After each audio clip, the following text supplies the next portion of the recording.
Alhamdulillah wassalatu wassalamu ala rasulillah wa mawalah. La ilaha illallah wahdahu la syarika lah wa ashhadu anna muhammadan abduhu wa rasuluhu alladzi la nabiyya ba'dah. Allahumma salli ala sayyidina muhammadin nuridati wa sirri sari bisairil asma'i wa sifat. Sadaqallahul azim wa sadaqa rasuluhu habibuhul karim wa nahnu ala zalika minasyahidina wasyakirin walhamdulillahi rabbil alamin. Sahabat-sahabat YouTube yang saya hormati, yang saya muliakan, alhamdulillah pada waktu sekarang kita bisa berjumpa lagi di channel Saung Ilmu. Mudah-mudahan sahabat YouTube sekalian selalu ada dalam naungan dan ridhonya Allah Subhanahu wa Ta'ala. Tak lupa kita semuanya selalu diberikan rezeki yang melimpah ruah, halal dan barokah. Dan tak lupa kita semua selalu diberikan kesehatan, sehat jasmani dan rohani, sehingga bisa menjalankan aktivitas dalam keadaan menuju kehidupan yang selamat di dunia sampai akhirat. Sahabat-sahabat YouTube sekalian, pada kesempatan ini saya akan melanjutkan kajian tentang bab wudu, yang mana kita telah membahas tentang niatnya wudu. Sekarang insya Allah kita akan membacakan atau membahas tentang rukun wudu yang kedua, yaitu membasuh wajah atau membasuh muka.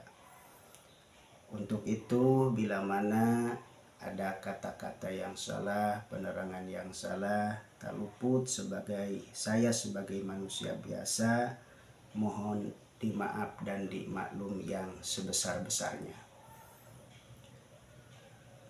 A'udzubillahi minasyaitonirrajim. Bismillahirrahmanirrahim. Wasani lan utawi kang kaping goslul wajhi iku ngumbah rarahi min manabiti sya'ri rosi saking enggon cukul rambut sirah ila muntaha zakoni takamaring enggon katoge gado wa min watadi ihdal udhunaini lan saking pentil salah sawai siji kuping roro ila watadil ukhra takamaring pentil kuping kang wawane. Wayajibu lan wajib goslu sya'ri opo ngumbah rambut annabiti kang cukul pil wajhi ing dalem wajah, zahiran wa batinan ing dalem zahire wa batinan lan ing dalem jerone, la lihyati orana janggot illa lihyata angin jenggot al goziroti kang kandel. Payakfi maka cukup goslu zahiriha opo ngumbah zahiro lihyah pakot balaka. Wa sunnatu takhrilu batiniha wallahu a'lam bimurad bizalik.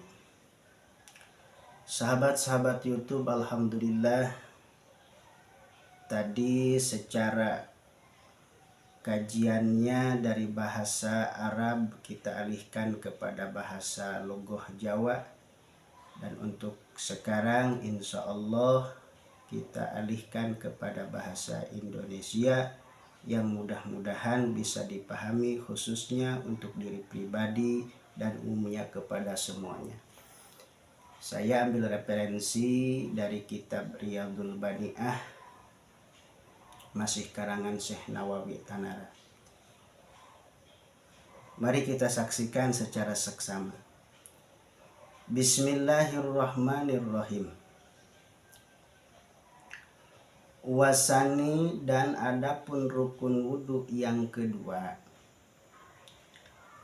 dalam artian ketika kita berwudu harus dilakukan wasani ghuslul wajhi, yaitu membasuh wajah. Dari mana asalnya membasuh wajah? Min manabiti sya'ri roksi, dari tempat jadinya rambut, ila muntahaz zakoni, sampai pada tempat mentoknya dagu.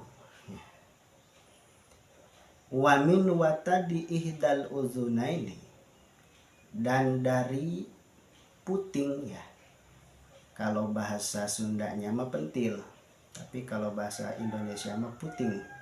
Wa min watadi ihdal uzunaini, dan dari puting salah satu telinga, ila watadil ukhra, sampai kepada puting telinga yang lainnya.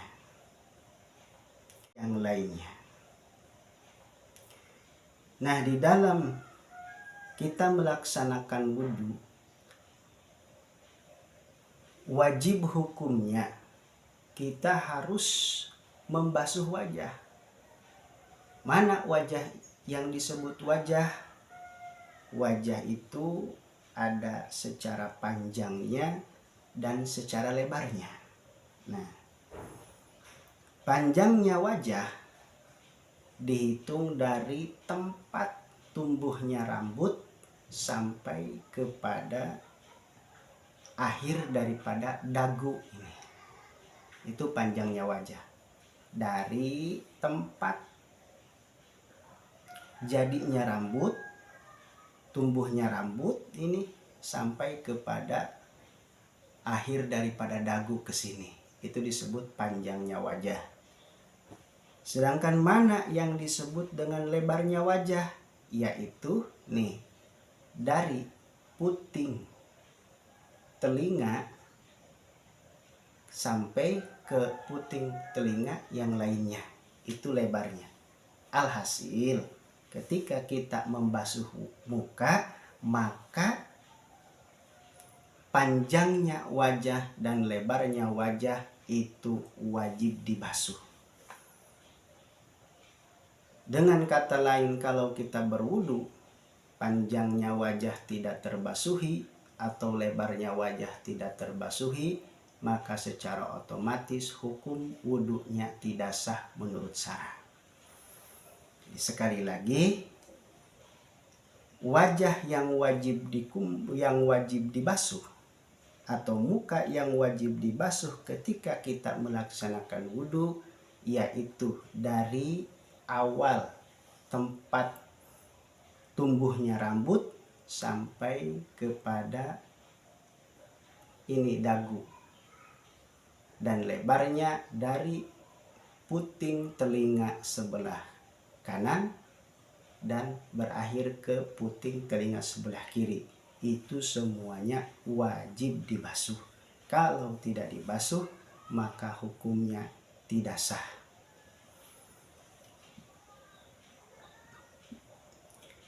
Lalu ada pertanyaan. Kan tadi yang wajib dibasuh lebarnya wajah itu dari puting kiri, dari puting telinga sebelahnya ke puting telinga sebelahnya. Gimana itu masalah putingnya, ini masalah ininya, wajib atau enggak dibasuh?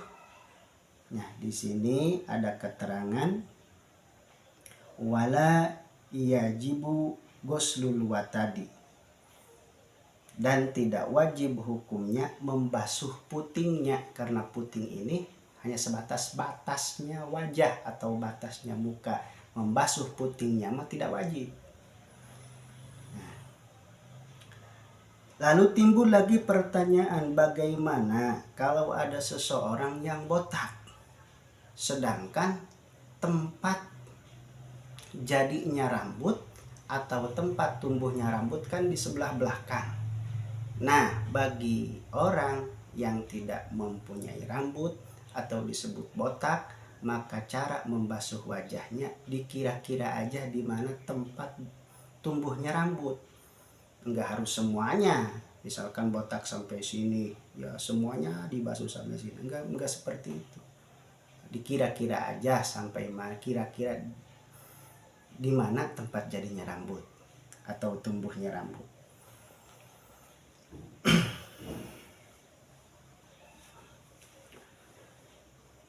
Yang seterusnya,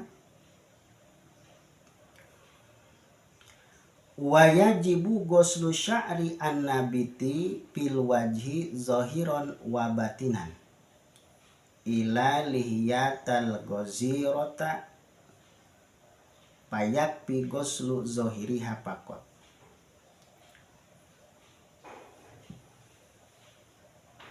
Dan wajib hukumnya membasuh rambut atau bulu an-nabiti yang tumbuh fil wajhi di wajah. Wajib membasuhnya zahiron wa batinan secara zahir dan batin. Ketika wajah kita itu ditumbuhi bulu-bulu, sedangkan yang tumbuh dari wajah itu kan banyak. Ini disebutnya alis gitu kan, terus kumis, terus jenggot, terus di sini ada bewok gitu kan. Itu kan salah satu atau bulu-bulu yang tumbuh di dalam wajah kita. Nah, ketika wajah kita dipenuhi atau ditumbuhi bulu-bulu, maka hukumnya ketika kita melaksanakan wudhu, khususnya membasuh pas di bagian membasuh wajah, maka bulu-bulu tersebut, bulu-bulu yang tumbuh pada wajah kita itu hukumnya wajib harus dibasuh secara zahiran wa batinan. Tapi di sini ada ila, kalimat ila. Ila itu huruf istisna, pengecualian. Bagaimana kalau ada seorang lelaki yang jenggotnya bisa dikatakan jenggotnya kental atau jenggotnya banyak. Nah, bagi seorang lelaki yang jenggotnya kental, yang jenggotnya banyak, nah itu tidak harus diwasuhnya, tidak harus ditimnya, dalam arti tidak harus dibasuh dalamnya, cukup dielus-elus aja di luar, terus di gini-gini, cukup begitu doang bagi seorang lelaki yang jenggotnya banyak. Nah, payakfi ghuslu zahiriha faqat, maka cukup hukumnya bagi seorang lelaki yang mempunyai jenggot yang banyak, ghuslu zahiriha, cukup membasuh luarnya saja. Begitu. Jadi kita ringkas sekali lagi, dalam masalah membasuh wajah itu ada panjang dan ada lebarnya. Panjangnya wajah dari tempat tumbuhnya rambut di atas sampai ke bawah, ke ujung daripada dagu ke sini. Terus lebarnya wajah dari puting telinga sebelahnya ke puting telinga sebelahnya lagi. Adapun yang di tengah-tengah wajah semuanya itu wajib dibasuh. Bulu-bulunya, bulu kumis misalkan, bulu alis, bulu bewok, itu semuanya harus dibasuh, kecuali ada seorang lelaki yang mempunyai jenggot yang banyak. Nah, itu mah tidak harus dibasuh dalamnya, melainkan sunnah cukup atau cukup hukumnya dibasuh luarnya saja, dan sunnahnya nanti di depan harus dipijit-pijit seperti ini. Nah, itulah secara kesimpulannya dalam perihal membasuh muka di dalam melaksanakan rukun wudhu. Mudah-mudahan ada manfaatnya, khususnya bagi saya dan umumnya kepada sahabat-sahabat YouTube dimanapun berada. Mudah-mudahan kita senantiasa melaksanakan wudhu dan wudhunya sah menurut aturan agama. Sekali lagi saya peringatkan bahwa saya membuat video ini bukan untuk mengajari ataupun menggurui, tapi sekedar sharing dan sekedar mudah-mudahan bermanfaat bagi semuanya. Sebab ada satu keterangan, mandalla ala khairin falahu ajru misli fa'ilihi. Barang siapa yang menunjukkan ke jalan kebenaran, falahu ajru amsalihi, maka orang tersebut mendapatkan ganjaran seperti orang yang melakukannya. Cukup sekian dari saya, kurang lebihnya saya mohon maaf. Wabillahi taufiq wal hidayah. Wassalamualaikum warahmatullahi wabarakatuh.